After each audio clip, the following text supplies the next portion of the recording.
I have an idea. What if you make the walk-in?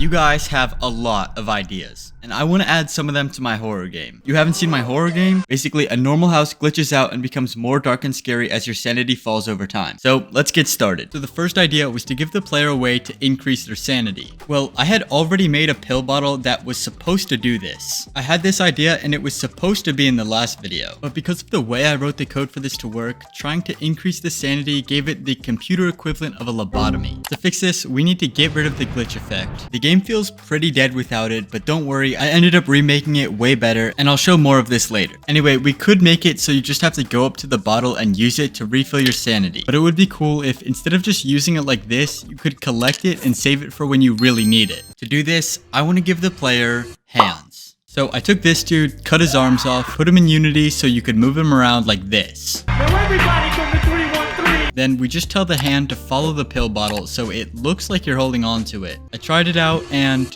I mean, it technically worked. The hand is holding the pill bottle. Alright, I gotta fix this. I messed with it for a while, and I mean a while, but I got it looking good enough. So I also added textures and wrote code to make it sway around a little bit. This was a lot of work for such a tiny detail, but you can now hold the bottle in your hand and take the pills to increase your sanity without breaking the game. Well, kinda. I tried to add this hand holding thing for the flashlight too, and it did look a lot better than just shoving it in the bottom right of your screen. But if you try to switch from holding the flashlight to the pill bottle, your hand completely broke. So I kind of took the idea of holding different items and threw it out the window, and instead made it so you only hold the flashlight. And I mean, this works, but I was supposed to add a way to store items and increase your sanity. And right now we have hands that do nothing. So I'll get back on track now. I felt like an inventory system was the next best option since the hands weren't working. I gave the player 4 slots, so I'm gonna have to add more items to fill these later on. But with this system, all I had to do was make a 2D picture for any item you could collect. Then it would show up in the inventory and we could give each thing a name and a description so it was more clear that way. So finally, after adding tons of stuff that nobody asked for, there's a way to collect items and increase your sanity without breaking the game. So we can move on to the next idea, which is to make changes in the house not so blocky.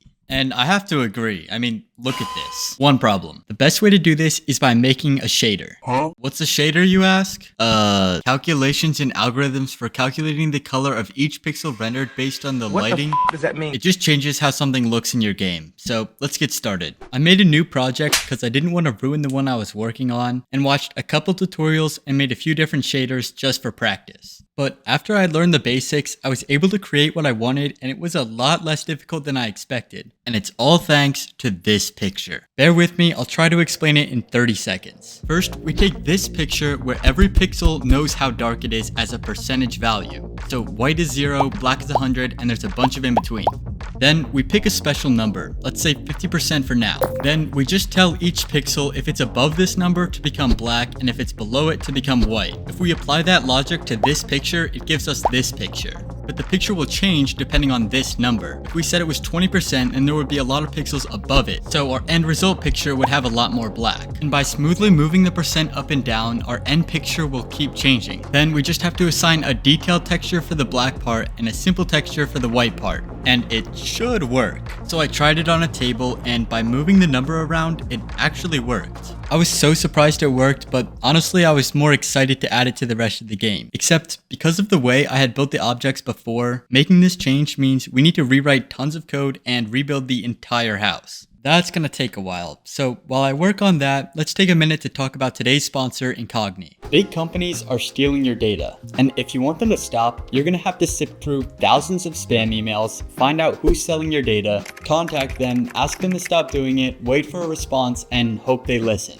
But this would take forever, and it would also be pretty boring. So Incogni will just do all of that work for you. They reach out to anybody buying, selling, or holding your data and ask them to get rid of it. I've had it for a couple weeks and my data's already been removed from over 100 places. And apparently I've saved 100 hours with this, which is pretty nice. So far, the two biggest things I've noticed are less spam and also less targeted advertising. Like, you know when you look something up one time and then you only see ads for that thing for like the rest of the week? Yeah, well, Incogni helps with that. And it's also nice to have the peace of mind to know that I'm protected from bigger things like identity theft and stalking. So if you're interested, you can go to incogni.com/bcart and use my code BCART at checkout with no spaces for 60% off. Incogni.com/bcart, code BCART, no spaces, 60% off. Now let's get back to the video. Alright, so I've got some good news and bad news. The good news is that I updated everything and it should all be working now. The bad news is that it looked kinda weird. So instead of having the entire house change like this, I made it so the game starts normal, but one object becomes detailed, and the detailed textures spread to everything around it. And I also made it so that being closer to this part of the house will make your sanity go down a little bit faster. And if you couldn't tell, I also messed with the lights a little, which is a perfect transition into our next suggestion, which is to fix the lights. Instead of having it start bright and slowly get darker over time, I made it dark the entire time. This is for an important reason, which I'll talk about later. I also used a new light asset to try to create a little bit of a better atmosphere, and I wanted to keep it subtle, but I think it's pretty cool. I'm sure I'll continue to mess with it, but already it's making the game look really good. But honestly, that's kind of a problem. Even if the graphics and effects are cool, the core gameplay is really not fun at all. One suggestion was to give more stuff for the player to do at the beginning of the game when the house is still normal, and there is a lot I want to add here. So I started making some new items for the game. My idea is that the player shows up to the house during the day, and they have a limited time to collect as much stuff as they can while they're still safe. Then it becomes night, their sanity bar shows up, and the game starts. First, we have to add items to collect. So the first thing I made was this necklace. And if you pick it up, it will take up an inventory slot, but it will also give you a random effect, like your sanity going down slower or moving faster. Getting that to work really wasn't too bad, so we can move on to the next item, which isn't quite as simple, and that is a lockpick.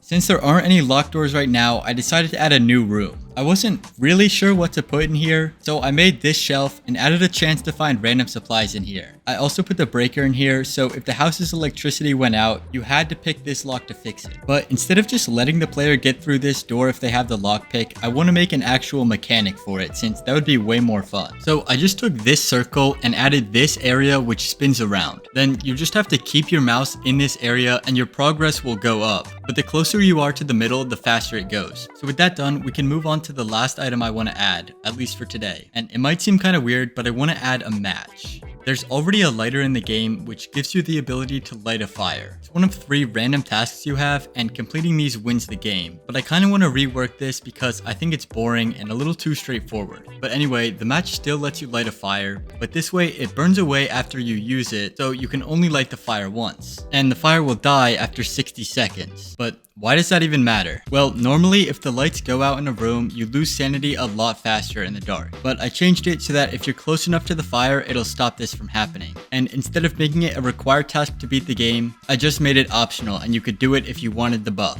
Once I was sure everything was working, I added the daytime period where you're free to collect stuff without worrying about sanity. But just making the house brighter doesn't give the friendly feel that we're going for. So I played with the atmosphere some more until it was a little bit better. So now when you start the game, you have this daytime period to collect stuff, but after a while it becomes night and the game really begins. Even though the transition is super simple, I feel like it gets the job done. But we're still missing something pretty important that you might not have noticed. There were a couple suggestions to add new sounds, but the truth is the game is almost silent right now because sound is something I usually add at the end of a game. But since it's so important for a horror game, I'll start working on it now. The goal is to make an ambient sound that plays randomly, kind of like the ones from Minecraft that traumatized 8-year-old me. If you've watched my other videos, you know that making sound effects is like my biggest weakness when it comes to making games. So I tried to do a little research and talk to another game dev YouTuber named Cole who's pretty good at sound effects, so I could get some pointers. So I tried to take a couple different sound effects and combine them to make this, and I really wanted this to sound good and I spent a while on it. But no matter how hard I tried, I'll be honest, it just kinda sucked. Like, I tried again and again and again. Okay, that time I got distracted. I added the others for now, but I think I might replace them in the future. Now, some kinda bad news. This game has gotten super popular, but I am absolutely not an expert on game development, and there is still a lot of work to do in this game. I know people are gonna wanna play, but I would hate to release this as an unfinished project, so I'm not gonna release it yet.